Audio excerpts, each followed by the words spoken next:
guy named Stephen Dunn. He Hmm. taught college in New Jersey. He was a basketball scholarship athlete in college. He writes about a lot of things. But anyway, it strikes me that books 3 and 4 largely involve older men telling stories and giving advice to a young man. And I thought of this poem. And his best collection, Stephen Dunn's best collection, is the book Different Hours. It won the Pulitzer Prize, I think, in '01. Oh my Wow. gosh, Paul. It's so up your alley. It's so good. Really? I don't know. I don't know him at all, Jay. I don't know this. So I came upon him a handful of years ago. Anyway, this poem is called The Metaphysicians of South Jersey. And I know you and I have talked about this, and I was lucky enough to grow up with just a lot of like wise old people. And you just be a young person at their feet listening to their wisdom and stories and whatever. Anyway, this is called I think it's spiritually sort of connected to books 3 and 4 of the Odyssey. So, all right, this is The Metaphysicians of South Jersey by Stephen Dunn. Because in large cities the famous truths already had been plumbed and debated, the metaphysicians of South Jersey lowered their gaze, just tried to be themselves.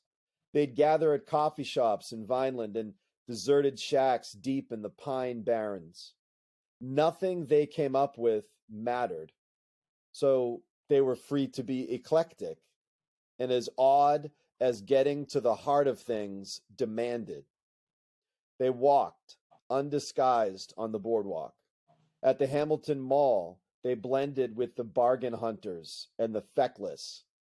Almost everything amazed them. The last hour of a county fair, blueberry fields covered with mist. They sought the approximate weight of sadness, its measure and coloration. But they liked a good ball game, too, well pitched, lots of zeros on the scoreboard.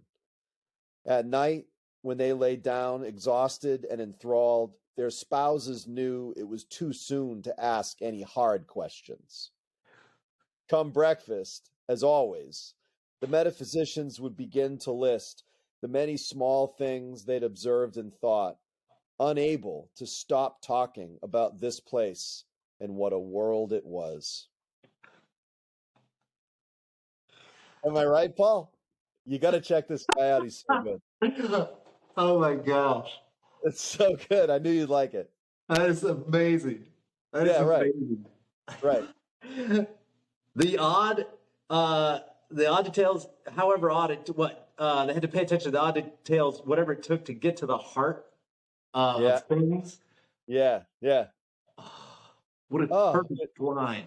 I know. So folks listening, I can't recommend strong enough the collection Different Hours by Stephen Dunn. There's a poem I'm going to share later as we talk called Odysseus's Secret. That's